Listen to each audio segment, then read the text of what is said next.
I'm Craig Forman. I'll briefly just say I'm an investor and entrepreneur with a lot of interest in the subject that we'll be talking about today, but my colleagues here on the panel, I think when I introduce them, you'll recognize, and many of you are familiar with them, are real experts in this subject that we'll be talking about, which I think our goal today is that we all leave the room with a better understanding of the large-scale ecosystem vectors of inquiry about this subject of governance and how governance and regulation are changing as technology and data begin to evolve. And already this morning we've had a number of conversations about that, and we'll have a terrific panel, and we'd love for you all to be very involved as well. First, I'd like to introduce Henry Farrell, all the way on my left here, and he'll tell you more about his work and his career. He's an associate professor at George Washington University in the nation's capital and a specialist in political science and international affairs. And then next to me, Saxenian is the dean at the School of Information at Berkeley, and has a long and a real specialized knowledge of the role of geography, in addition to other subjects in governance, which I'll get to in a second. But we'll talk about the top-down view of this question in a second, but I'd like to start with a few things, as they used to say on TV, ripped from the headlines.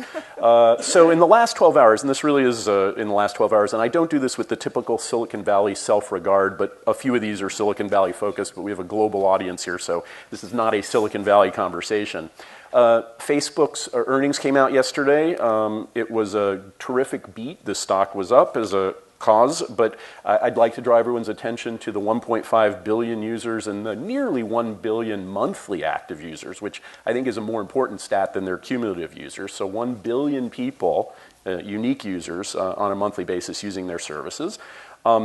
Academia, a startup which some of you may be familiar with in the social sciences, and some of you may have a strong view. It's a social platform, announced this morning a new rating system, which is akin to PageRank, the Google innovation that changed the way that search worked on the internet, which allows people who use academia to rate other academics' papers quite quickly. So just as PageRank said whether or not an internet page was useful, thus going higher in the Google rankings, academia has a new approach that says, oh, you'll just rate someone's paper, and that'll determine whether or not it's a better paper. And of course, that's not something that's radically new, but it is a much larger platform change for the way that people may pay attention to academic papers. And then finally, not more than 100 yards from here, Steve Quake and his team of genetic sequencers at the medical school in 2009 announced a tenfold decrease in the amount of computing power and the time it took to sequence a single human genome.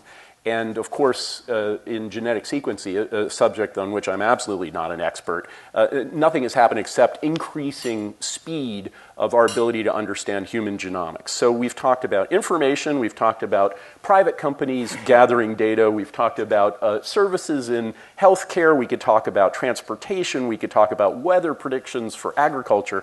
The reason why I bring this from the bottoms up, so to speak, is that data, private data, increasingly is becoming the sort of core genetic information DNA of the way many different sectors of the way the world works. And for our subject about governance, Anna, I'd like to start with you. You know, a lot of your work is on the geography of success and regional success.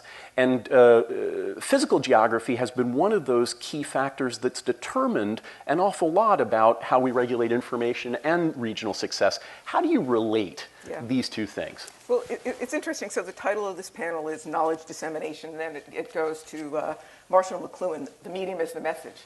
And all the metaphors we've been using today are very much McLuhan-esque. They're things like Marissa Mayer said, oh, actually, Tim first referred to the global brain. You just talked about the data, the explosion. Marissa Mayer referred to the explosion of big data, to the planet developing a central nervous system. So all these metaphors are about how knowledge flows instantaneously, real time, everywhere. It is accessible to everyone. We could extend it to say, it's now your mobile devices, your map, your compass, your wallet, your personal bookcase, your social network, your shopping cart. It's becoming your personal assistant, and the data is informing the development of all these products. Justice John Paul Roberts, in another McLuhan moment, says, someone from Mars might mistake the mobile device as an extension of your anatomy. So from his point of view, the medium. The content of what we're saying doesn't matter. It's the medium, and that is determining us. And I guess I want to sort of, and that we're all now referring to all the globalization, the data everywhere. But in fact, when you look at where innovation comes from, where new ideas come from, where all these companies that are generating the new ideas, they're actually in particular places and they're particular people. And they're particular people talking to each other and generating these new ideas. So I guess I want to point out this geography and the locality and human interaction as a counterpoint to this. Everything is global. Everything is data that is being, there are real people deciding what to do with that data. There are real people and real companies who are thinking about how to solve problems and whether problems are solved in particular ways. So at the same time that we have AI,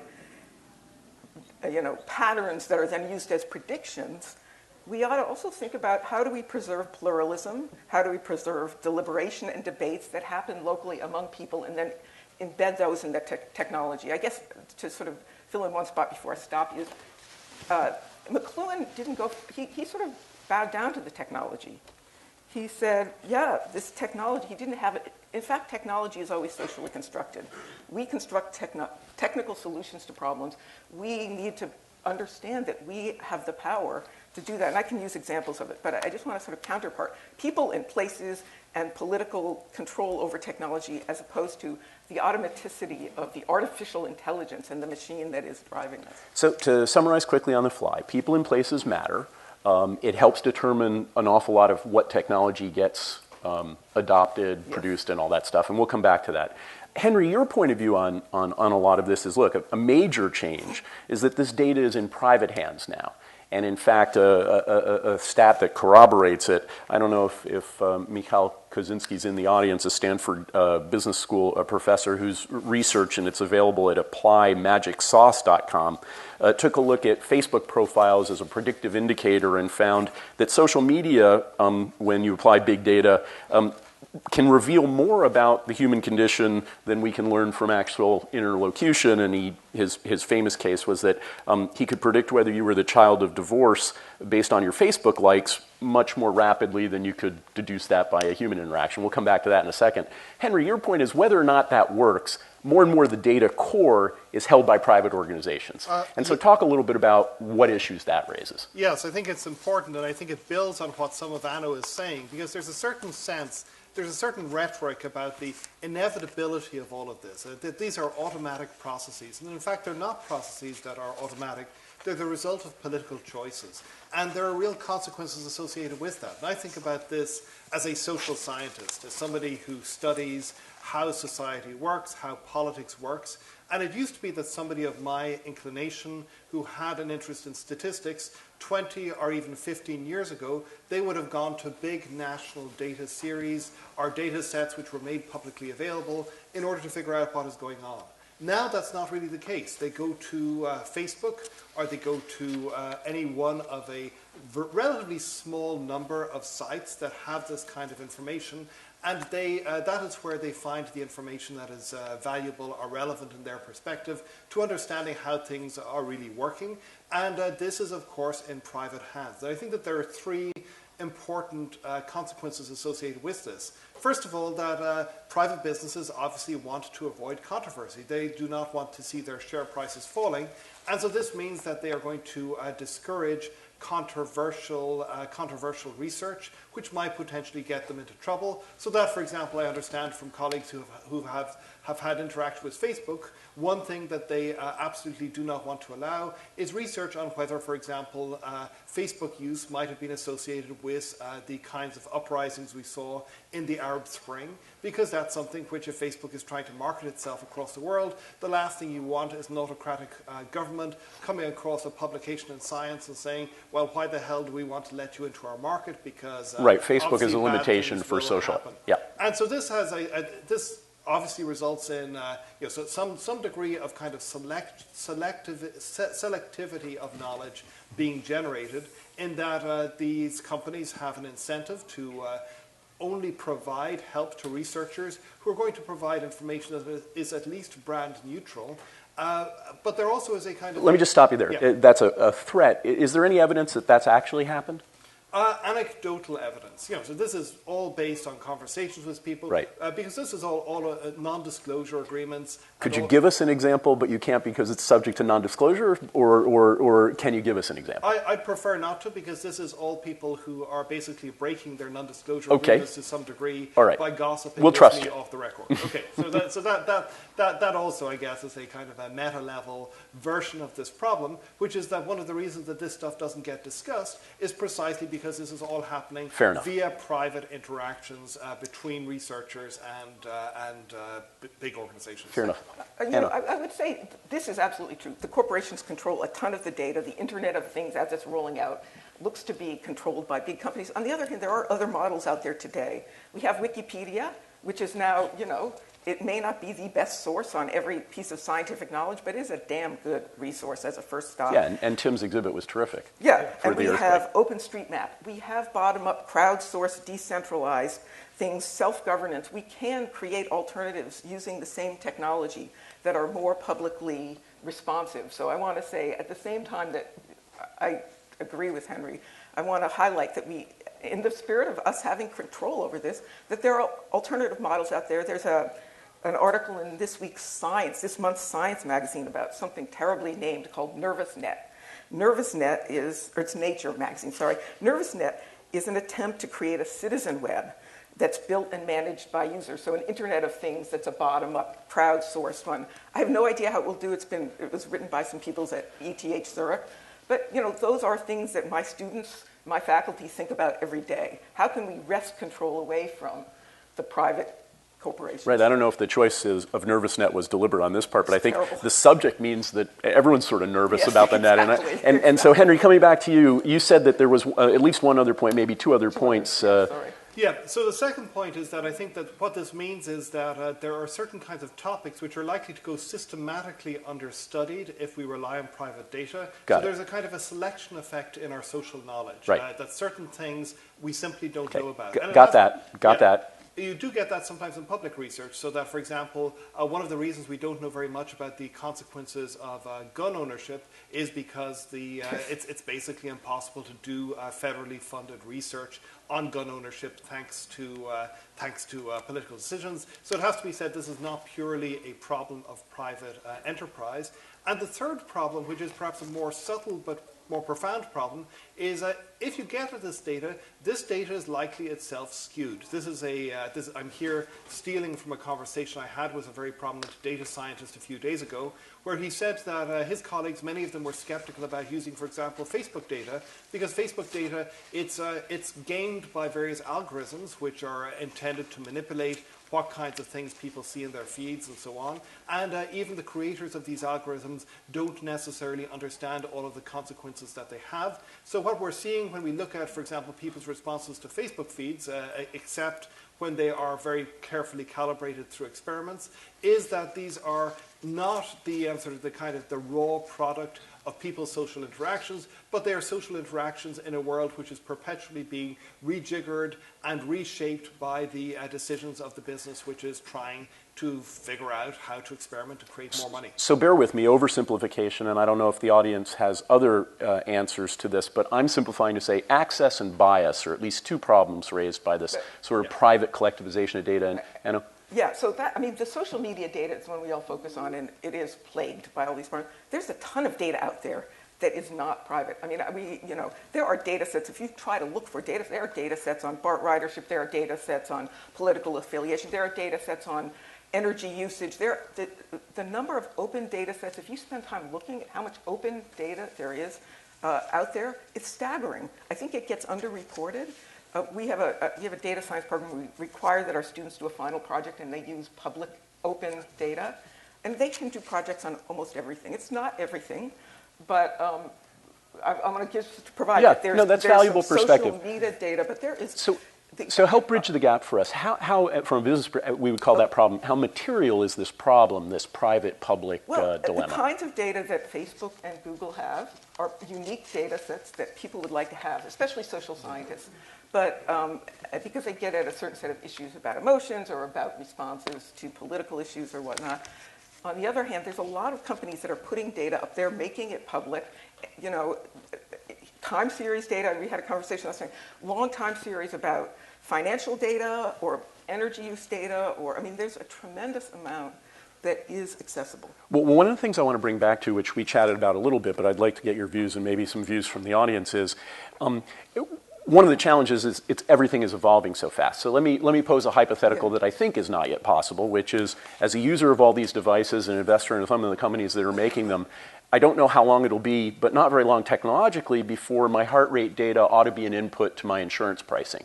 So that's not a social science question. That's more of a changing way of civilization question. And I think it raises the question, well, who's got the ownership of the data? How do we understand whether the pricing mechanisms should be regulated correctly? And I know we're in a social science university environment, but help us understand how rapidly all this is evolving and what kind of challenges does this pose to us in academia and in sort of getting at the core aspects of sort of what you both were saying of the truth and, you know, kind of complete picture. I mean, I think, look, now you can take data and you can slice and dice it very narrowly, so we can target insurance rates, or we can target credit and access to credit. And this has been, you know, so there's a lot of sort of ethically dangerous things that we can do with that data. I think the bigger constraint is the people in these companies have a lot of technical skills that most of us don't have. They're not only are they statisticians, they're, you know, experts, sort of machine learners, computational social scientists or scientists. They suck up the talent. I mean, you know, my best graduate students get offered a faculty position or get offered a job at Facebook. You know, the salary is twice or three times as much. They get to live in the Bay Area. So they have a talent that is often the leading edge talent. And that's partly the risk that I think we face, is to have a counter voice that is public means keeping the people outside of the company that have the skills. And it's going to take a while for those skills to diffuse. I think there's a lot to that. If you look at, for example, Duncan Watts is a very interesting guy, a super smart and talented social scientist who went into working for private industry, not so much because of the salary, but because that's where the data is. And that's another attraction, that you basically have access to a ton of material to do research with. You don't have to deal with all of the pesky administrative tasks that Anna, I suspect, knows far, far better than she would like to. IRBs, you mean? Being dean is you know, two orders of magnitude more painful than being a mere professor like I am. So you get away. It's only 2 orders of magnitude. Okay, that's good.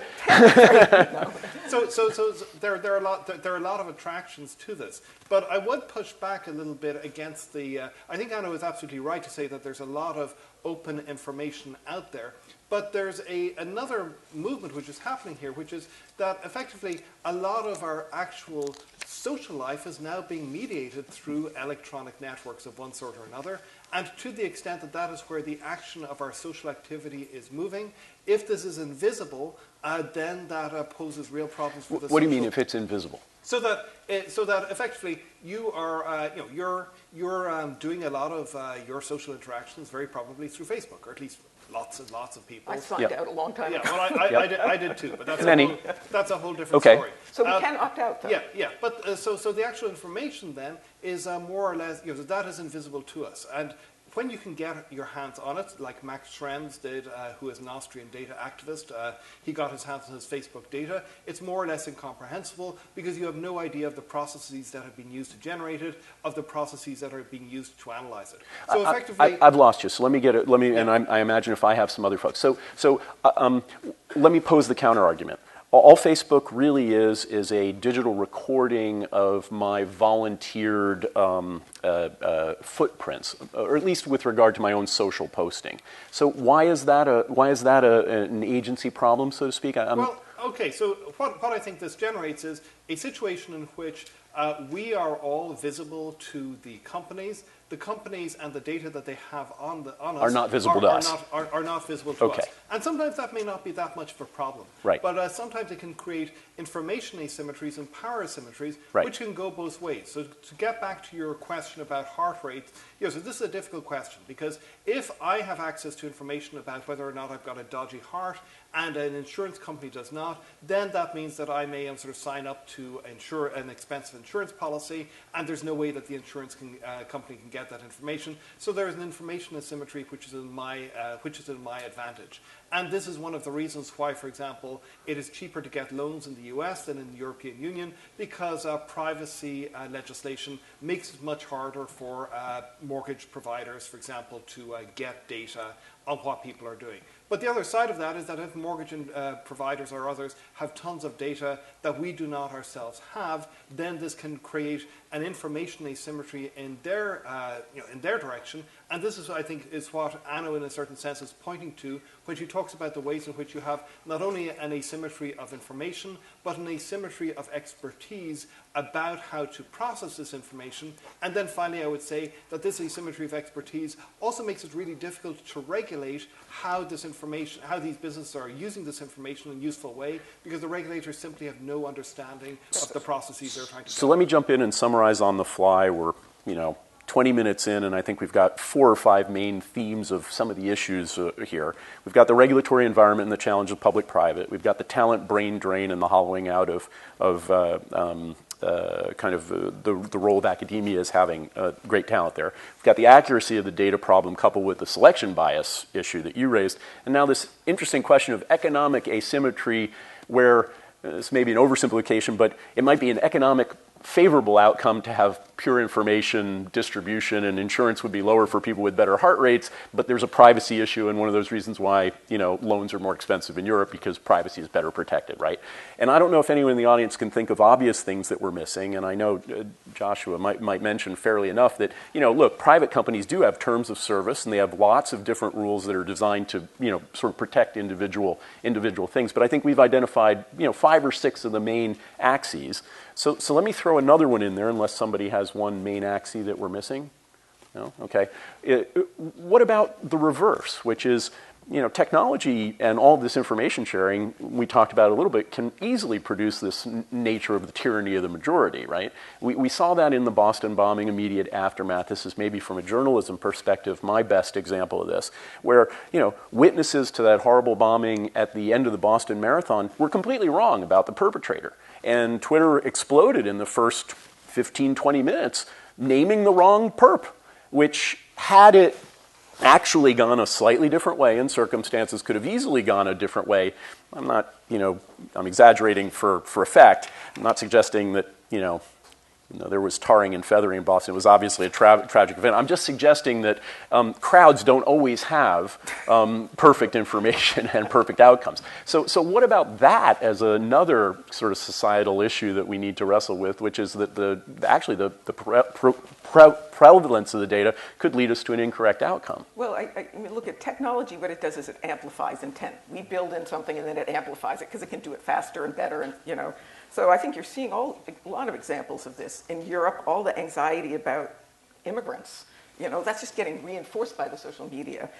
Nationalism gets reinforced. It could skew election results. There are a bunch of places where this could have very bad effects, polarization, amplifying the status quo. I mean, So I do think those are real issues. And I think we're just at the beginning of dealing with how to regulate and how to sort of understand how to deal with these things. I mean, I think there are sort of individual level things that can be done, like, sign out of Facebook. We don't have to be, giving our data to Facebook if we don't want to. But I think the issues are at the big political and regulatory level are very daunting, because the policymakers really don't understand the technology by and large. And, so they're depending on reports, and they tend to defer to, the technologists often. So you have to get the social scientists in there to raise some of the issues about democratic control over the data, or over, I think it's just this kind of fascination with, we have so much wonderful data, There is that, but to be fair, I think Tim pointed out the sort of speed with which we begin to take for granted the value and the gratification we get from the way that the data, how did he phrase it? The data becomes invisible, and therefore the product and service are actually the manifestation of that. So we consumers are benefiting from much of this as well. We are. I mean, sometimes it's a little weird when Google now tells me, okay, your commute home will be only 23 minutes, and it knows that I'm about to commute home. So it is creepy. I want to open it up to questions, and please, feel free to raise your hand. There are mics going around, and I want to make sure that we get enough time to handle. Is there a question here? Yeah. Here in the front, and then another question, I think, from Sam. Another issue that you haven't covered, and this even takes it further, is the question that the nation state may be disappearing in terms of becoming regional conglomerations, and you probably have heard this as I've heard. I just heard David Kennedy, a noted historian here at Stanford, make that case and show data that goes back since World War II, that we are moving in this regionalization type of mood. How would this impact the question of data? For instance, is our Facebook and Twitter American controlled, or are they not controlled, or how do you handle that? Great question. Let me just tee it up a little bit. There's been a whole lot of argument about the nation state as an economic institution evolving. Your point is, as a political institution, it's actually beginning to cede powers to other authorities. Henry, that's something we talked a little bit about. What's your view of that? Well, I also think Anno, who knows far more about economic geography than I do, will have very interesting things to say. But my take on it, I think that there's a lot more complicated politics going on between states than there used to be. But I don't think that that necessarily adds up to the eclipse of the nation state, which we've seen various enthusiastic pronunciations about over the last 30 odd years. And the nation state still seems to be pretty well alive and strong.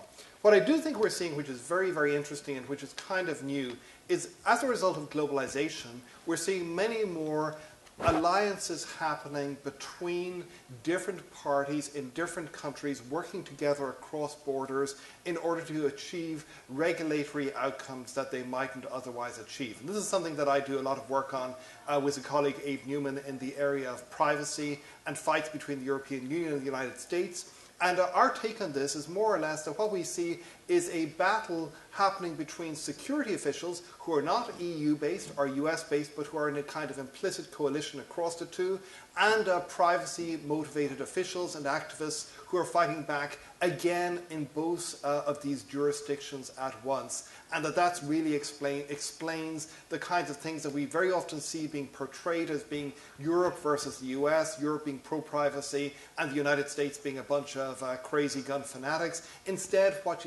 of that, what you see is not Europe versus the US, but different coalitions mounting these efforts together across national borders. That's new, that's pretty interesting. It's making national politics much more complicated than it used to be, but I don't think it is replacing national politics. Anna, what's your view of this? Well, I have to agree that the nation state it's been very tenacious.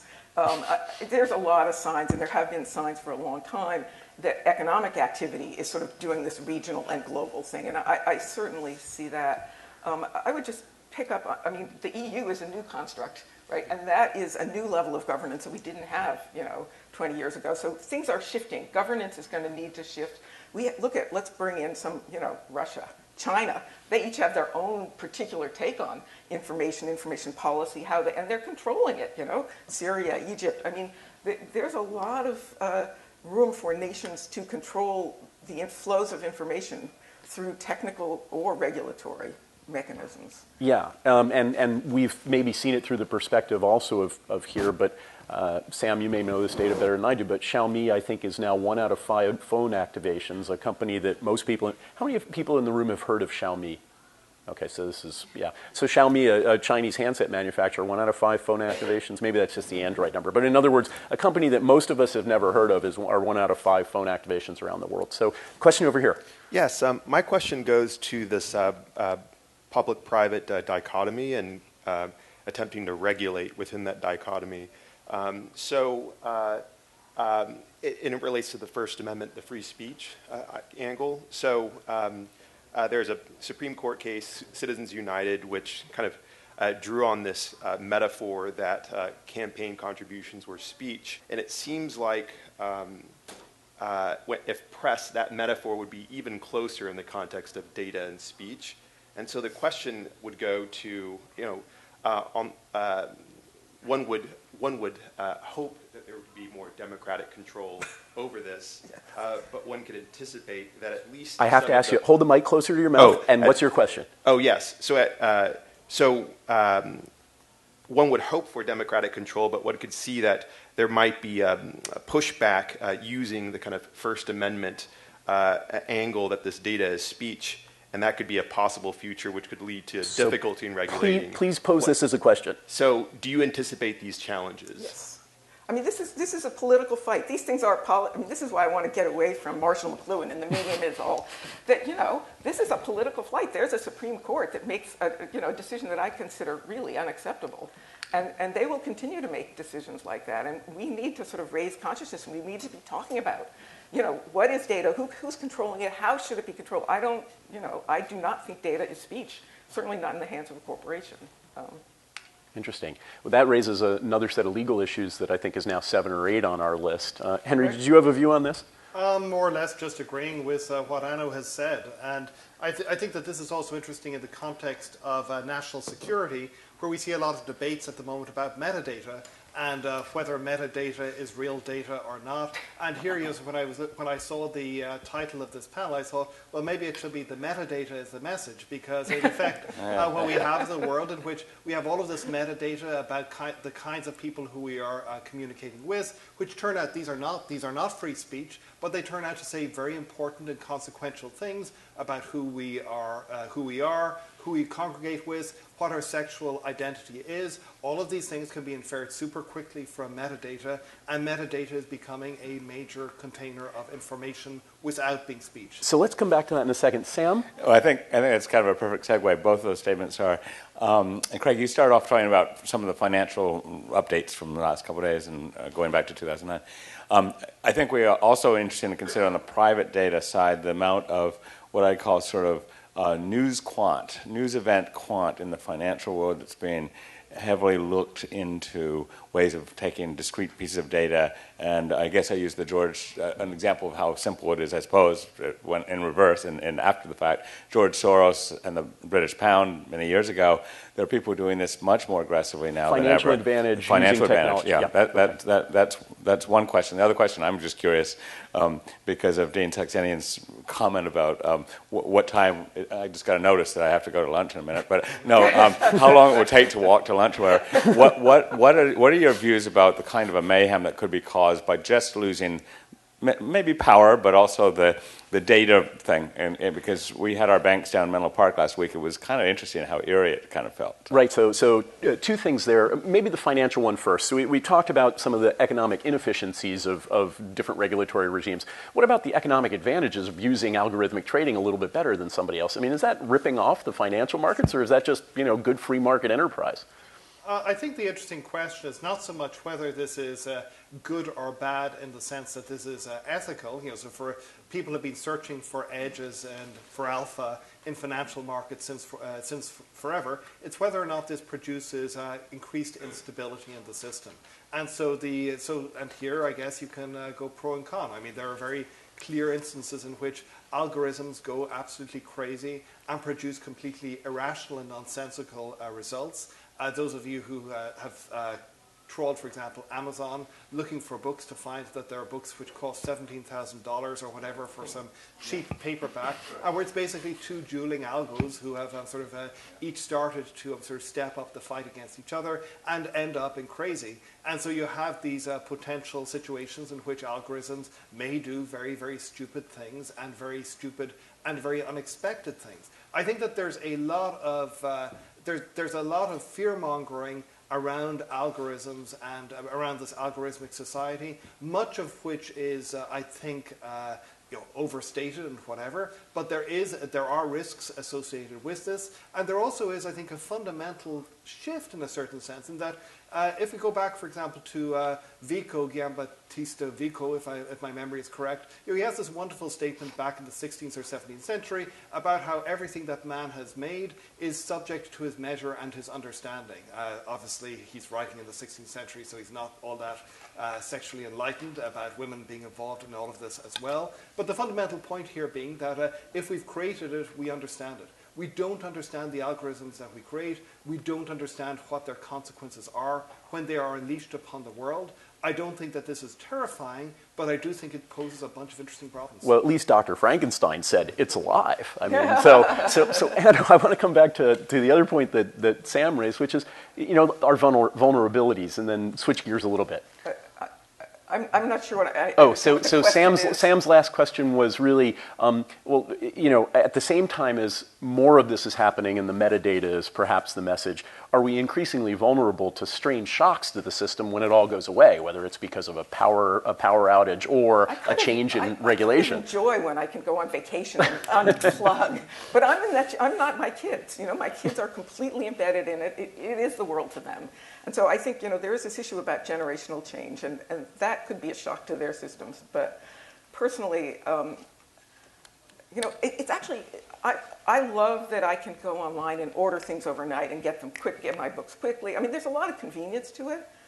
But, some of the stuff I get, it's like, okay, fine. I'm glad that Google is telling me how long it's going to take me to drive home. And it's nicer that I can look at my map and I don't get lost as much. But I don't feel like my existence depends on it. Hold the question for just 1 second, because I'm going to I'll be right back to you. I'm just going to change gears slightly, and maybe it relates to where we go next, which is, I think I've added a couple more: generational change, unintended consequences, technology. So we're, our list of elucidating, pointing light in corners, I think we're doing fine there. Set up for us some of the ways in which you think the solution is going to manifest itself. And we talked earlier, this is not a problem statement that lends itself to a policy prescription and a nice campaign statement by one of the candidates currently campaigning for that job that many people actually increasingly don't want. It's not that question, but really, how does society begin to think about making change here that's productive? It's about having conversations about it. I mean, I think society is just, I think academics in particular, intellectuals should be out there talking about this. It certainly is not being talked about in that campaign. And we need to, I think the issues about privacy have been raised some in the media, and they're getting the surveillance state, So I think some of those issues are being raised, but I think there needs to be a lot more public dialogue about all of these issues we're raising. So thank you to CASBS for getting the conversation started here. But and it's tricky, of course, because we've got a dozen different vectors that have different people, different populations. And the technology is moving fast. And it's not just the regulators that are behind, but academia. We're kind of slow. Things move slowly. We have these disciplines that are siloed, that don't talk to each other. Computer scientists who should be talking to social scientists don't know how to talk to each other. We put ourselves together in a school, and it's still not easy. So I think that academia is actually behind, and we should be playing a leadership role. I don't think these are going to get solved overnight, but we have to start talking about them. Beginning the conversation, clearly a starting point.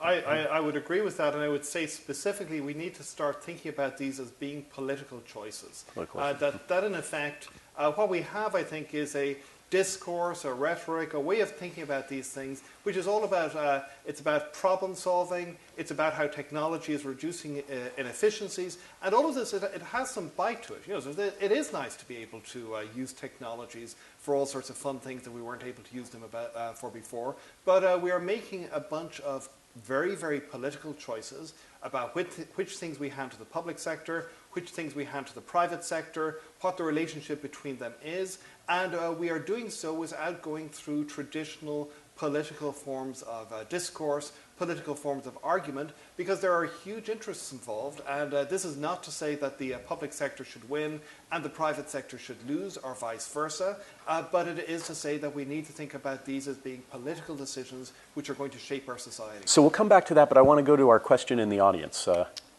Yeah, it's a related question. Thank you very much for the panel. I'm curious whether you see evidence of, or can at least foresee evidence of, a certain group of people starting to opt out in serious ways because of some of these concerns. So you both mentioned that you opted out of Facebook.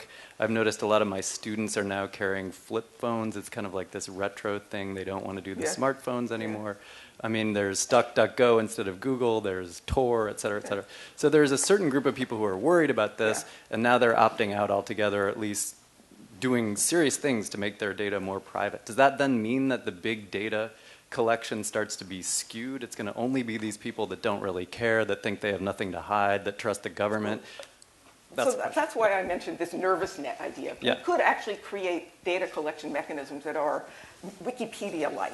I mean, I can't give you a recipe for this, but there are ways that you can create mechanisms for collecting data where we control the data, individuals control their own data, and contribute it, and then you can create. And I think actually, just sitting on the Berkeley campus, most of my students would love to see that and would love to start building things that do that. And we need to sort of start empowering those things rather than just driving them into the Facebook jobs where they're doing the other thing. I think that, I mean, it really will take technical solutions too. I mean, the technology can be used in many different ways. But I guess the question is, if we then have the resulting data collection not reflecting the kind of activities of all these people who are now being much more private, does that skew the data? Does that well, make the data is already skewed. I mean, I hate to say, but all this social data is being collected. Mobile phone data that reflect. They use to collect about things in a city. It's the people that own the mobile phones.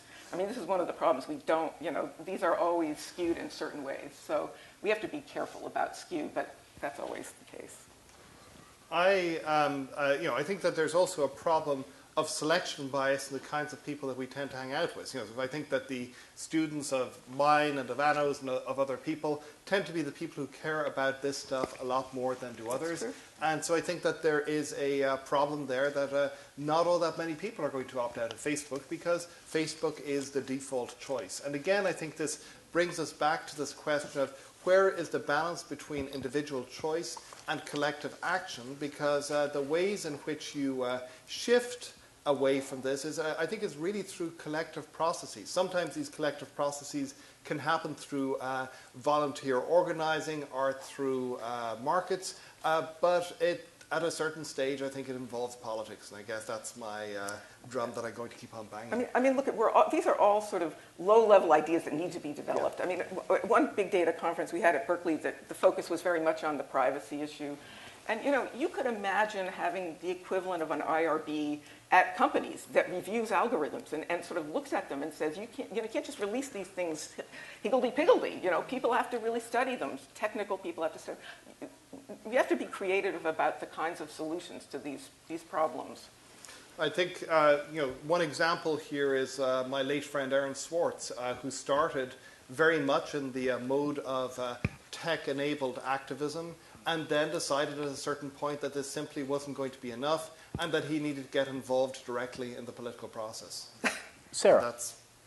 For a long time, there has been a tension between the thought that is created by an individual mind versus the knowledge that can be created or woven together by putting together a lot of facts.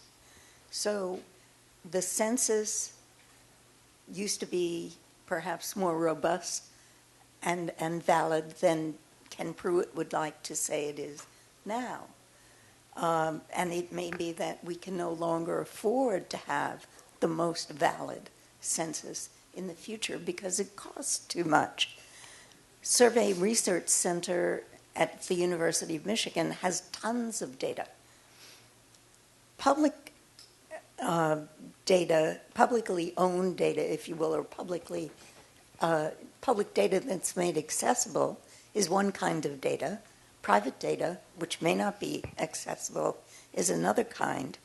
But if you look at knowledge, truth, validity, versus who owns what, who should own what, and what determines accuracy, what gets us closer to the truth, where does that take us with regard to public and private data?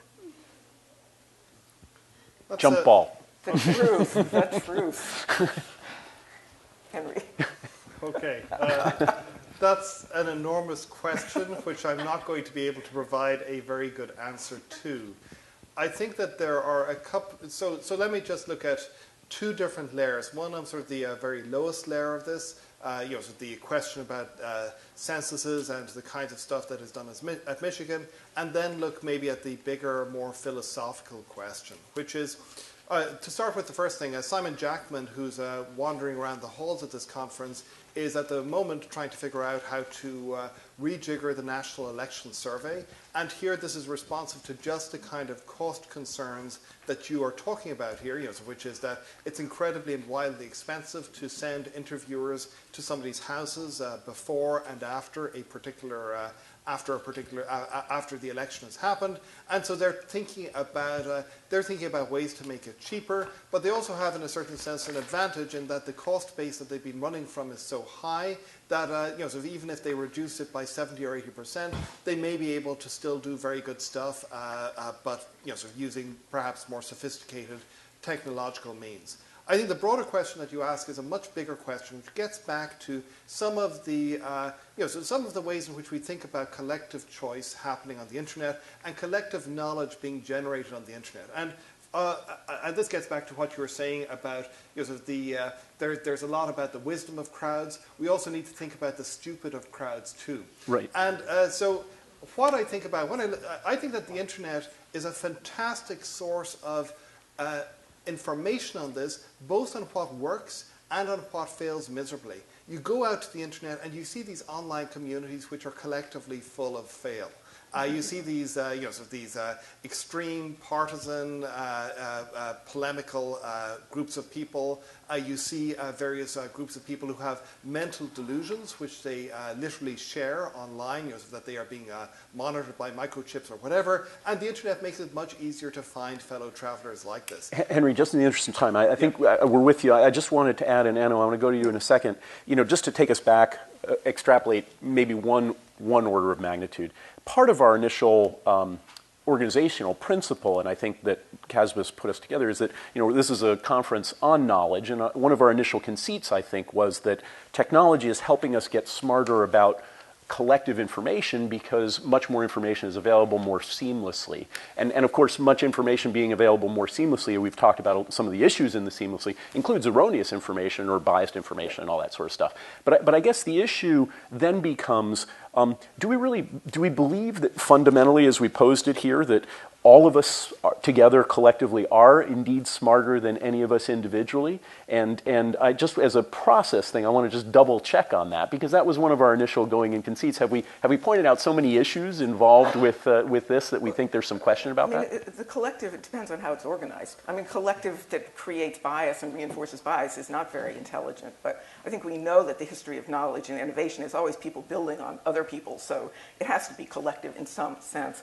I just want to go back. It doesn't have to be a decision, I don't think, between the old data that's being funded by the government and the new data. I mean, airplanes came along and trains are still with us. Phones are still with us in different forms. I think that you're absolutely right, Henry, that the way these surveys are being done is incredibly cost inefficient.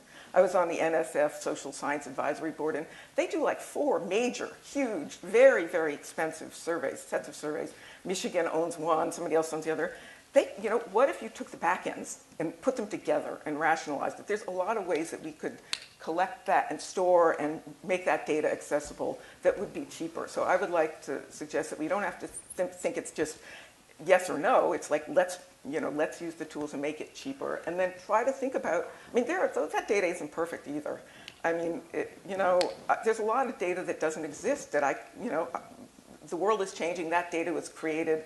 A lot of those surveys and those questions were created for a very different era. So, for example, global flows of people, we don't have no data on, but we have a lot of data on, political identification.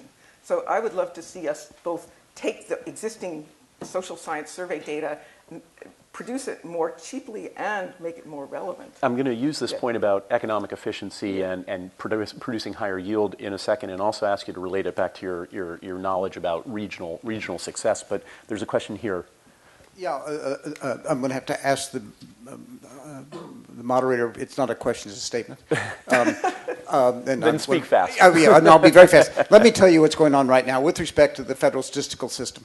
There is a drift toward a decision implicitly that good enough is good enough, and good enough is not the standard that we have had for the last century and a half. That's not good. And has real consequences because of the cost, and because of the availability of alternatives. So a good enough statistical system to go ahead and make policy on has enormous consequences at the edges for the qualities of those policies, for who gets represented in them, and so forth and so on. That's just a fact. Well, and you've been outspoken about that, and I think there needs to be more attention to it. I'm not happy about the way the political system is treating public funding of research and public funding of survey data in general. I mean, don't get me wrong.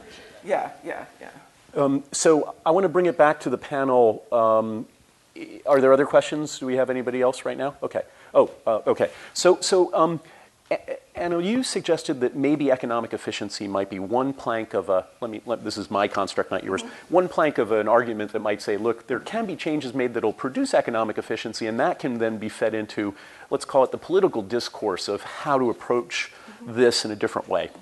I'm back in the hemisphere, so to speak, of solution as opposed to articulating the problem. Yeah. And I think that's very interesting. And it may also relate to something implicit in your work, which is there's also economic efficiency to some regional advantage. And, I wonder if you could talk to us a little bit about whether or not those two things come together in a way.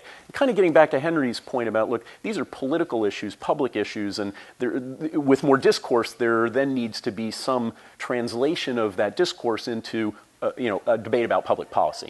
Does that all make sense as a question? It's a pretty thick question. I'm not sure. I mean, I will say that Silicon Valley, as a regional economy, is a good example of the collective nature of knowledge and knowledge building upon knowledge. This is people that choose to be here because there's other smart people who are solving similar problems, and they learn from one another.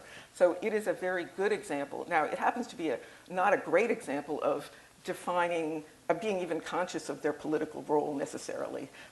That I think there's sort of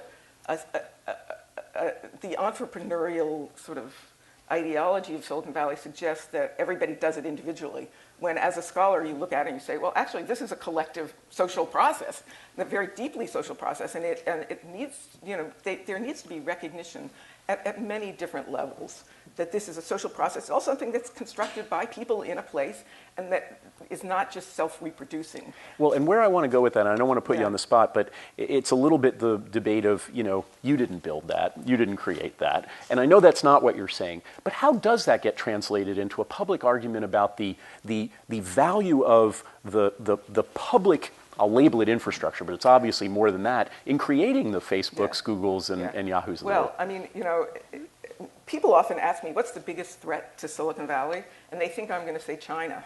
And it isn't China. I mean, it is us. It is us. Silicon Valley evolved in a period when there was huge investment, not just in the military, which definitely was there, but in the public infrastructure of California, a three-tiered education system that has university, at the top universities and state university colleges and then community colleges, a model for the world, really, of educational ecosystem, physical infrastructure. Edmund Brown, the first Brown, invested heavily in our roads. I hate to say it, but roads and bridges and just the physical infrastructure of the state. I mean, so there's a set of collective issues. We do not provide transportation very well. We do not provide a lot of collective goods because a lot of people can opt out. Other input from the audience, questions, observations, even if they're in the nature of a statement, which I think we have some time for. Yes, in the back. So my company focuses on something that might be considered a new medium that would solve some of these problems, which is forecasting tournaments. Forecasting tournaments. It's like prediction markets. It was spun out of a government study that compared crowd judgments in a forecasting tournament against internal judgments and media judgments. And by forcing everybody to score their predictions and to interact with each other in the spaces, you get rid of a lot of the stupidness in the crowd and only kind of distill out the wisdom of the crowd. So, if the public forecasting tournament becomes large, it would be a new medium that would promote truth rather than... Got it. Interesting observation. Thoughts? I think there's something to this. Also, I've got a kind of a disagreement with Philip Tetlock, who is, of course, one of the persons who's really been pushing this and really been making it into a very interesting set of arguments, which is that he thinks that in order for this to work, you've clearly got to have very specific and accurate forecasts. And for some purposes, having specific and accurate forecasts is wonderful. But for the kinds of broader agglomeration benefits that, for example, Anna was talking about here. You need more complicated forms of knowledge transfer, which are much less easy to quantify. And so I think that there's a lot of value to this emphasis on forecasting and experimenting to think about how it is that we can make decisions better, how it is that we can organize our sort of collective cognition better to produce results. But I think that this is one valuable model for one specific set of purposes. But I don't think, and this is where I think Tetlock is incorrect, I don't think that this is something that provides us a one-size-fits-all generalized solution. I Anna? agree with Yeah. that. Yeah. There is more than... Go ahead. There's more than adequate data by Richard Arum and a host of others that college and high school students graduate with a significant deficiency in critical thinking, I think, which underlies some of the other issues that you're talking about here. I think we need to address those issues as well as the more macro issues that you're talking about, because if we have an electorate that is unable to discern through what issues are versus personalities, we're in deep trouble. I think very valid comment, and in fact it goes back to the issue that these are tricky issues to describe, let alone to then have an informed debate about the public policy alternatives and to profoundly understand before then you decide which side of the argument you might come down on. So, very valid point. I think was there a person over here who hasn't had a chance to ask a question? Did I hear that? Okay. So, yes, sir, yeah. Oh, I was just going to defend Phil. Yeah, wait for the microphone. We're going to try to pick you up. I was just going to defend Phil for a few minutes. Can you take 10 seconds to yes, defend him? I'll take 10 seconds. I mean, you have a valid point that the questions have to be very specific in order to be scored, but the practices and the behavioral habits it builds into people when they know that their judgments are scored generalizes across all their kind of social media type interactions and depolarizes the way they talk. And so I think that if you build a site based on that principle, you would be able to bring the benefits even to more fuzzy sort of topics. Fair point. Anything to add? Don't have to. I would have a lot to add, but not in 10 seconds. Okay, good. Yes, there's a question here. Algorithms on social media sites are now kind of like by design encourage polarization because that's what get more engagement, sell more advertisements. Has there been any research that somehow discovers, are we more biased today being exposed to that kind of content due to these algorithms, or it's kind of the same? I mean, I think there's certainly data that shows polarization of opinions, and there's a correlation between that and the rise of media. The causality, I think, would be harder to establish. You know, it's always a sign of a panel, I think, that has been provocative and covered the waterfront when I feel I need to take a shower afterwards. So I think that's a sign of success. Thank you, panelists. Thank you, Henry. Thank you, Anna. Thank you. And bon appetit.